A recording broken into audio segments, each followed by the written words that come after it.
ang on-the-spot na tugon at aksyon sa inyong mga sumbong at hinaing. Hashtag Palatawag. Ito po ay via phone call at tungkol sa child support. Sila po ay hindi kasal mula sa Dasmariñas, ending number 5554. Sabi ko sa inyo, support lagi problema. Oo. Ayan.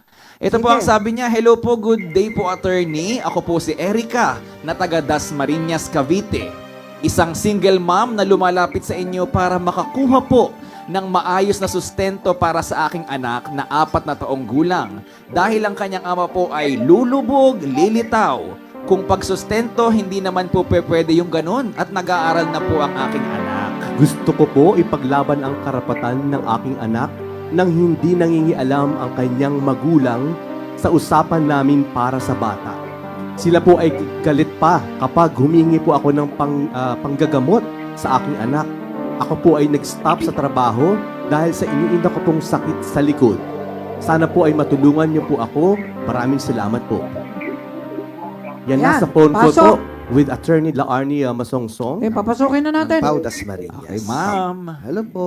Hello po. Hello po. Hello, ma'am. Hello po. Bakit po Good masakit afternoon, ang likod niyo, Good ma'am? afternoon po. Opo, ma'am. Bakit po Hello po, masakit ang likod Good niyo? afternoon po. Apo. Good afternoon po. Okay. Laarni, nandiyan ka, no? Usapin natin yung caller. Si Mhm. Miss Erica po, yung Ma'am Erica, Ma'am may tanong po Erica. ang ating chief. Bakit daw po masakit ang inyong likod? Ano po yun eh. Sa trabaho po namin dati, nalaglag po ako sa hagdan. Pababa po ng production. Tapos, Production. mga ilang days po, sumakit po yung likod ko. Tapos nung nagpa-x-ray po, may yung sa spinal cord ko daw po. May nadali sa likod. Bukas Hindi, po, hindi ka pa opo. pinagamot ng Saka po kumpanya? sa- Yung kumpanya, hindi ka pinagamot? Hindi po. Ay, Hindi po. kailan po nangyari yan? Last year po, mga October 31 po ata. Ma'am, 30, pwede mga kayong ganun po. makahingi ng damages sa kumpanya kung sa kumpanya nangyari yan, work-related eh. Dapat Ano sinagot. po yun eh, ilang months pa lang po ako dun sa company nun nung na-aksidente Hindi po pa ako. regular. Ay, ito ilang buwan lang. Kasi Okay. kung work-related doon yung nangyari, aksidente. Bakit kayo nalaglag sa hagdan? Maakyat ka ng hagdan ng kumpanya? May inaabot ka? Paano po yun eh? Hindi po, paakyat sa baba po kasi ng production po, paakyat po ako nun sa locker. Sa locker. Okay. Opo. Oo. Meron akong kliyente, sa abroad pa yun eh. Kumbaga, OFW eh. Nahulog siya. Binayaran siya ng kumpanya. Bigyan siya ng separation Tapos pay. ano po siya, Pwede ang ka, sabi po sa akin, hindi pa daw po ako hindi pa daw po ako sakop ng card nila na kailangan 6 months up po ang hindi o totoo yun. Kahit to contractual, basta ho may aksidente sa kumpanya, dapat loob. yung damages po, kahit paano pampagamot.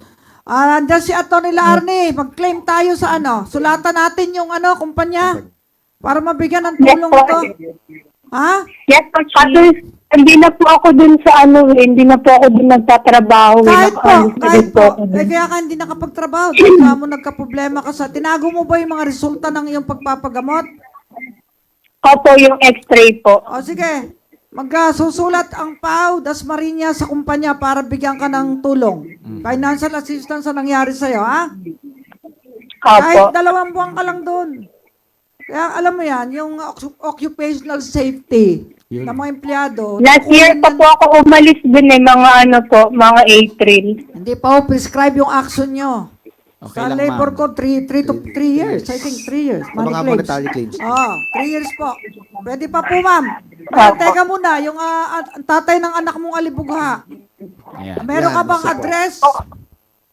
Meron po. May telepono? Ayan, ipatatawag nila Arnie, Atty. Arnie Masungsong din sa ating opisina ng PAO sa Dasmariñas para immediate kayo para makapagsuporta sa inyong mag-inayang kahit sa bata man lang, yung tatay niyan. May birth certificate ka ba Opo. ng bata? Nakapangalan ba sa kanya? Meron.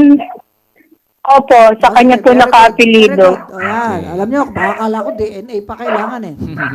At sana nga po, yung PCSO, sagutin yung DNA lab natin, pag nakalipat na tayo ng building. Sana. Ayan. Kailangan yan eh. Kasi may mga tatay na tumatanggi doon sa anak nila eh. Kahit kamukha na. O, yung Ano po yun? Sige, patawagan ka na ni Tony Larry. 2 kaso Larry nito Oo. Labor. Yes, okay. Second, Support. Yes, yung okay. support. Okay? Sige po. Ma'am, Opo. ichikas ka ba? Padalang kita ng tulong. Yun, thank you po, Para Chief. pamasahe ka patungo sa PAW. Patungo sa PAW office. Meron po. Sige, kunin ni Gerald. Padalang kita ng konting tulong para sa inyong mag-ina. Yun. Okay? Thank you po. Alam mo, Thank you po. gusto ko iparamdam sa mga tatay, hindi ako may obligasyon sa mga anak nila. Sila. Okay? Sige po.